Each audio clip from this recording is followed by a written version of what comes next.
प्रभुपाद की, हरिनाम संकीर्तन की। ओम अज्ञानतिमिरान्धस्य ज्ञानाञ्जनशलाकया चक्षुरुन्मीलितं येन तस्मै श्रीगुरवे नमः।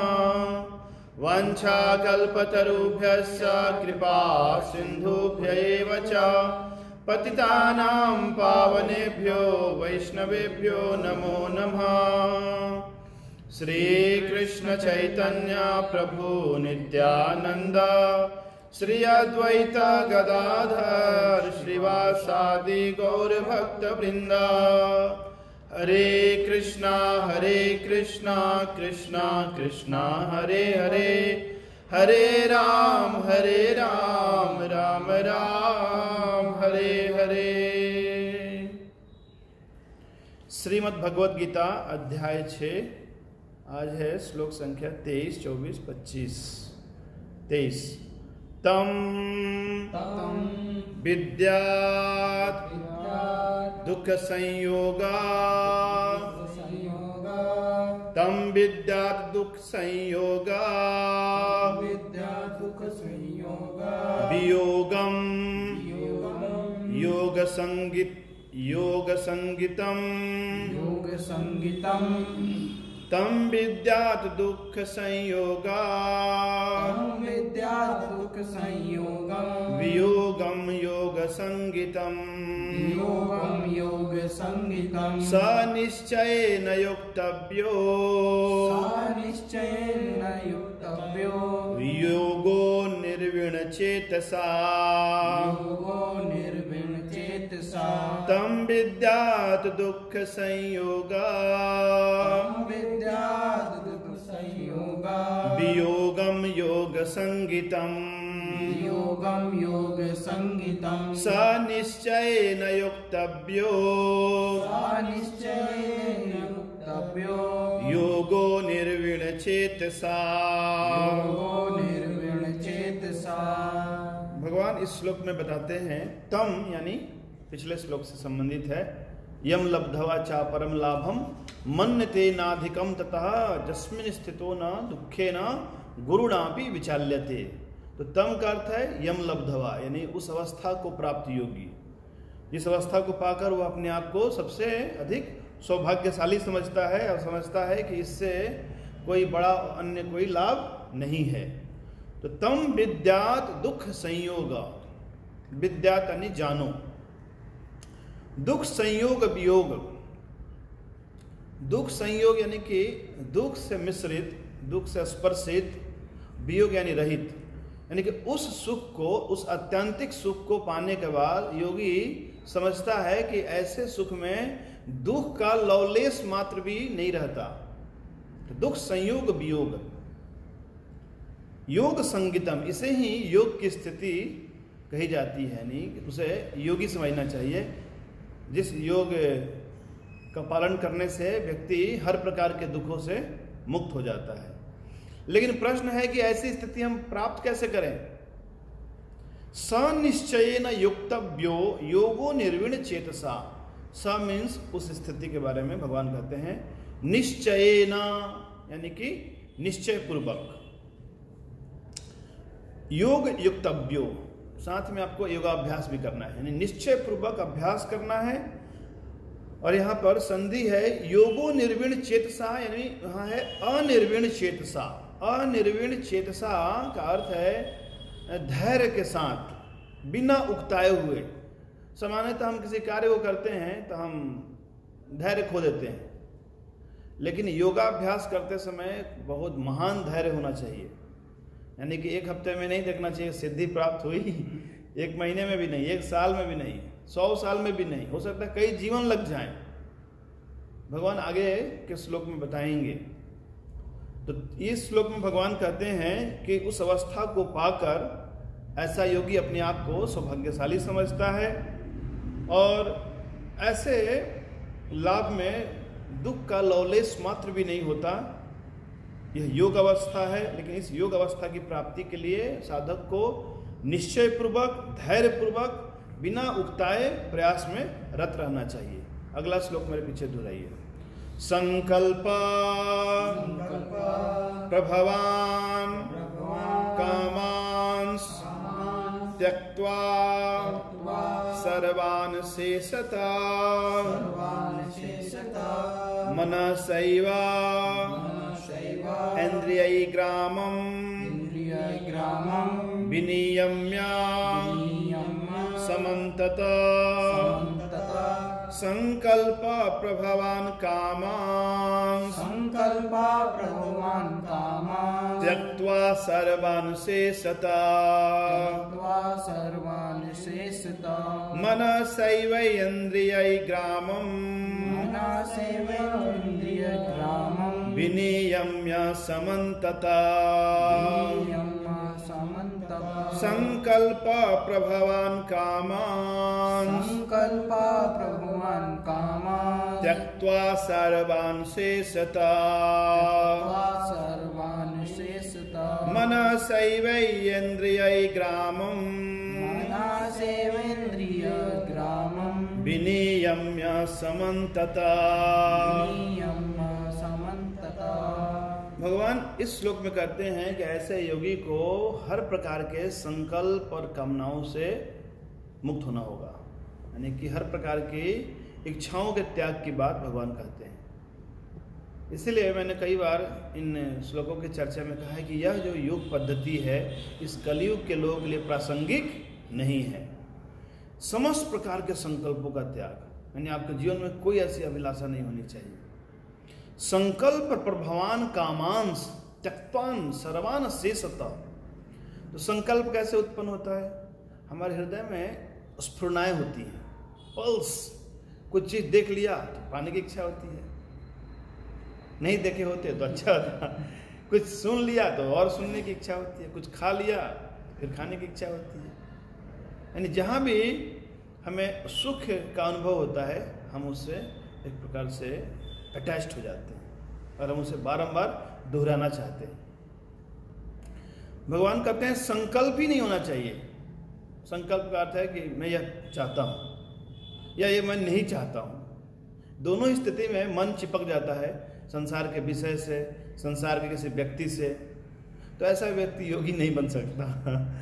तो पहले तो ऐसे स्फुरणाएं होती हैं, फिर वे संकल्प का रूप धारण करती हैं और फिर वही संकल्प और अधिक बढ़ जाता है तो फिर कामनाओं के रूप में बदल जाती है। तो भगवान कहते हैं संकल्प प्रभावान, प्रभावान यानी उत्पन्न। संकल्प से क्या उत्पन्न होती है? कामांस, यानी कि बहुवचन में कई प्रकार की कामनाएं। तो क्या करना है? उसको पोषना है? नहीं। त्यक्त्वा, त्याग कर, सर्वान, समस्त प्रकार के संकल्प कामनाओं को त्याग कर। फिर भगवान कहते हैं अशेषता। भगवान कई बार जोर दे रहे हैं। एक तो कहे कामांस यानी कि कामनाएं बहुवचन में, सर्वान यानी समस्त कामनाएं। फिर कहते हैं अशेषता, कुछ बचा के नहीं रखना। क्योंकि एक भी यदि इच्छा रह गई तो उसी से संसार निर्मित होता है। जैसे एक भी बीज आपने बो दिया तो उससे सैकड़ों मील लंबा जंगल बन सकता है। एक बीज से 1000 वृक्ष होते हैं, 1000 से फिर करोड़ वृक्ष होंगे। तो एक इच्छा से देखो, रावण के जीवन में एक इच्छा, उसके कारण क्या हुआ? बस सीता के भोग करने की जो इच्छा थी, उस एक इच्छा के कारण पूरे सोने की लंका ध्वस्त हो गई। उसका अपना पुत्र मारा गया और कितने लोग मारे गए। वैसे दुर्योधन के मन में एक इच्छा, राज सिंहासन में बैठने की कामना, उससे 100 भाई मारे गए, लाखों लोगों की हत्या हो गई। वैसे ही एक इच्छा थी कैकेयी की कि मेरा पुत्र राज सिंहासन में बैठे, बस एक कामना। उसके कारण भगवान राम, लक्ष्मण और सीता जी को वन में जाना पड़ा और इतना महान संघर्ष हुआ। तो इसीलिए भगवान कहते हैं यहाँ पर योगी को सर्वान अशेषता। सेकंड लाइन में है मनः सैवै इंद्रियै ग्रामम विनियम्य समन्ततः। अच्छा, अशेषता की व्याख्या में आप लोगों को शायद मैंने बताया या नहीं, गीता का संसार एक कैसे एक इच्छा एक बहुत बड़े जाल की सृष्टि कर देती है भक्तों के जीवन में। एक ब्रह्मचारी था, उसके गुरुदेव ने आदेश दिया कि तुम रोज गीता का पाठ करो। तो आश्रम में रह के, वो पहले बहुत पुरानी बात है, तो अकेला ही रहता था आश्रम में, कोई था नहीं वहाँ पे, तो गीता पाठ करता था। जैसे आप थे, कई महीने पहले आप अकेले ही थे। अभी भक्त लोग आ गए यहाँ पर अजमेर में, तभी आप अकेले नहीं हो। तो ऐसा ही था, वो कहीं रहता था, रोज गीता पाठ करता था, तो चूहिया आती थी, उसे गीता को कुतर देती थी। बहुत परेशान हो गया, चूहिया खा रही है गीता। तो किसी ने सलाह दी कि काम करो, तुम बिल्ली पाल लो। तो उसने एक बिल्ली पाल ली। तो बिल्ली को दूध चाहिए क्योंकि बिल्ली रोती रहती थी। तो किसी ने सलाह दी उसको कि देखो दूध कहाँ तुम लेने जाओगे इतना दूर, एक गाय पाल लो। तो उसने गाय लेकर आ गया वो, और गाय पाल लिया उसने। तो फिर गाय को चराने ले जाओ, फिर गाय का गोबर उठाओ, फिर गाय का दूध निकालो, फिर गाय की सेवा करो, उसको नहलाओ धुलाओ। तो पूरा समय तो इसमें चला जाता उसका, गीता पाठ कम हो गया। तो किसी ने सलाह दिया कि देखो एक शादी कर लो, तो ये गाय का भी ध्यान रखेगी, फिर तुम निश्चिंत होकर गीता पाठ करना।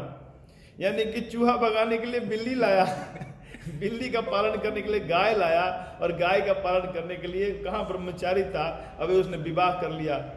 अभी गुरुजी का आगमन हुआ आश्रम में, तो उन्होंने क्या देखते हैं कि अरे बाहर में कपड़ा डालने के लिए जो रस्सी होती है, वहाँ इसके धोती के साथ साथ कुछ साड़ी, कुछ पेटीकोट, कुछ इस प्रकार से स्त्रियों के वस्त्र टंगे हुए हैं। तो ये बोले आश्रम में तो मैं इसको अकेले छोड़ के गया था। तो जब गुरुजी आए तो उन्होंने गुरुजी को प्रणाम किया। गुरुजी ने बोला ये सब क्या है, गाय देख रहा हूँ, स्त्री देख रहा हूँ, बोला ये गीता का संसार है ये। यानी कि एक कामना से 1000 प्रकार की कामनाएं उत्पन्न होती हैं। तो भगवान कहते हैं सर्वान अशेषता मन सैवई इंद्रियई ग्रामम, मन और इंद्रियों के जो समूह हैं, यानी मन और जो इंद्रियों के विषय हैं, ग्रामम यानी कि बहुवचन में, तो कई इंद्रियों के विषय हैं, कई बार हम चर्चा कर चुके हैं। 5 इंद्रियां हैं, ज्ञान इंद्रियां, उनके 5 विषय हैं। भगवान कहते विनियम्य, विशेष रूप से नियम में लाओ, उनको बस में करो, समन्ततः, संपूर्ण रूप से, ताकि मन में किसी प्रकार के विषयों के प्रति खिंचाव उत्पन्न न हो। क्योंकि जहां भी खिंचाव होगा तो फिर मन वही चिपक जाएगा, फिर आप न तो आत्मा का ध्यान कर पाओगे ना परमात्मा का ध्यान कर पाओगे। तो क्या यह संभव नहीं है? तो भगवान कहते हैं अभ्यास से हर चीज संभव है। तो धीरे धीरे व्यक्ति को अभ्यास करना चाहिए, जिससे उसकी कामनाएं और विशेष रूप से मन और इंद्रियां बस में हो। तो अगला श्लोक, शनैः शनैः उपरमेदा बुद्धया धृति गृहीतया आत्मसंस्थं मनः कृत्वा न किंचिद अपि चिंतये शनैः शनैः उपरमेदा बुद्धया धृति गृहीतया आत्मसंस्थं मनः कृत्वा न किंचिद अपि चिंतये। शनैः शनैः यानी कि धीरे धीरे, उपरमेदा यानी कि विरक्त हो जाए, ऐसा योगी धीरे धीरे क्या करे, निवृत्त हो जाए ऐसे विषय भोगों से। बुद्धया धृति गृहीतया, बुद्धया यानी कि बुद्धि से, धृति यानी कि धैर्य से उसको ग्रहण करके, यानी धैर्य युक्त बुद्धि के द्वारा बार बार मन को ऐसे विषयों से हटाकर आत्मसंस्थम मनः कृत्वा, आत्मा में या परमात्मा में अपने मन को ऐसे नियोजित करे। यानी कि मन का स्वभाव है विषयों के प्रति आकर्षित होना, जाएगा, लेकिन ऐसे योगी को धीरे धीरे प्रयास करना चाहिए ताकि मन उसका संसार से विरक्त होकर, संसार से निवृत्त होकर आत्मसंस्थम मनः कृत्वा, और साथ में न किंचित अपि, थोड़ा भी नहीं, चिंतित, चिंतन नहीं करना चाहिए। लेकिन ये बहुत कठिन मार्ग है। भगवान कहते हैं न किंचित अपि चिंतित, यानी ऐसे योगी को धृति के साथ धैर्य युक्त बुद्धि से आत्मा का चिंतन करना चाहिए, परमात्मा का चिंतन करना चाहिए, और किसी वस्तु का चिंतन नहीं करना चाहिए। कितना कठिन मार्ग है। इसी अध्याय के 33वें श्लोक में अर्जुन अपनी असमर्थता व्यक्त करेगा कि ये योग मेरे द्वारा संभव नहीं है। लेकिन इसके जो सिद्धांत हैं कि धृति युक्त बुद्धि से व्यक्ति को योगाभ्यास करना चाहिए, ये महत्वपूर्ण है। चाहे कोई भी योग हो, हर योग में हमें धैर्य की आवश्यकता है, हर योग में श्रद्धा की आवश्यकता है, यानी कोई व्यक्ति यदि धैर्य, श्रद्धा के साथ और उत्साह के साथ भक्ति में संलग्न होता है तो उसकी सफलता सुनिश्चित है। श्रील प्रभुपाद कहते हैं कि भगवान भी उसी की सहायता करते हैं जो व्यक्ति अपना सहायता स्वयं करता है। God help those who help themselves. इसके दृष्टांत में प्रभुपाद अपने तात्पर्य में बताते हैं कि एक धैर्य का उदाहरण देते हैं और संकल्प की, कि गौरैया चिड़िया थी तो उसने अंडे दिए समुद्र तट पे, समुद्र ने उसके अंडे चुरा लिए। गौरैया को पीड़ा हुई, वो चोंच भर में पानी भर भर के वो ऐसे समुद्र को सुखाने का निश्चय ले लिया। तो जो उसके दूसरे जो चिड़िया हैं, गौरैया हैं, उन्होंने कहा तुम क्या कर रही हो? वो हंस रहे थे इसके प्रयास पर, लेकिन उस गौरैया चिड़िया ने उनकी बात नहीं मानी, वो जुटी रही इस प्रकार अपने चोंच से पानी भर भर के उसे बाहर ऐसे उबीच रही थी ताकि खाली हो जाए समुद्र। नारद मुनि आए और नारद मुनि ने कहा ये क्या कर रही है? नारद मुनि ने भी समझाने का प्रयास किया पर नहीं समझी। लेकिन नारद मुनि ने पक्षीराज गरुड़ को कहा कि देखो तुम्हारी एक बहन है इधर क्योंकि ये दोनों तो पक्षी है ना, सजातीय हैं। तो गरुड़ का ध्यान आकर्षित हो गया और गरुड़ आए और उन्होंने अपने पंख फड़फड़ाए तो समुद्र देवता घबरा गए। उन्होंने कहा देखो अभी मेरी छोटी बहन के अंडे तुमने लिए हैं, तुम अभी लौटा दो नहीं तो मैं सुखा दूंगा। तो गरुड़ के पास इतनी सामर्थ्य है। तो इस दृष्टांत से हमें यह सीख मिलती है कि हो सकता है कि हमारे अल्प प्रयास से हम शुद्ध ना हो सकें, लेकिन हमारे प्रयास के द्वारा भगवान की कृपा प्राप्त होती है। यानी कोई व्यक्ति यदि श्रद्धा से युक्त होकर के जो शास्त्रों में बातें बताई गई हैं उनका पालन करता है और धैर्य रखता है और साथ ही साथ उत्साह भी दिखाता है पालन करने के लिए, तो अवश्य ही भगवान की कृपा को प्राप्त करेगा और उसके जीवन में सफलता इस प्रकार से अवश्य उपलब्ध होगी। इस श्लोक में भगवान ने कहा कि धीरे धीरे योगी को ऐसे प्रयास करना चाहिए और अपने धैर्ययुक्त बुद्धि का आश्रय लेकर अपने मन को खींचना चाहिए और किसी प्रकार का चिंतन नहीं करना चाहिए। लेकिन हम इस प्रकार का योग पालन नहीं करते हैं, हम मन से भगवान का चिंतन करते हैं, हम इंद्रियों को भगवान की सेवा में लगाते हैं। तो इस प्रकार से हमें ये चिंतन बंद करने की आवश्यकता नहीं है, बल्कि चिंतन बढ़ाने की आवश्यकता है। किसके चिंतन? श्री कृष्ण का चिंतन। इसलिए श्रील प्रभुपाद कहते हैं कि इस अवस्था को भक्त ऐसे सहज ही प्राप्त कर लेते हैं, उनको इतना प्रयास करने की आवश्यकता नहीं है। जगत गुरु श्रील प्रभुपाद की जय।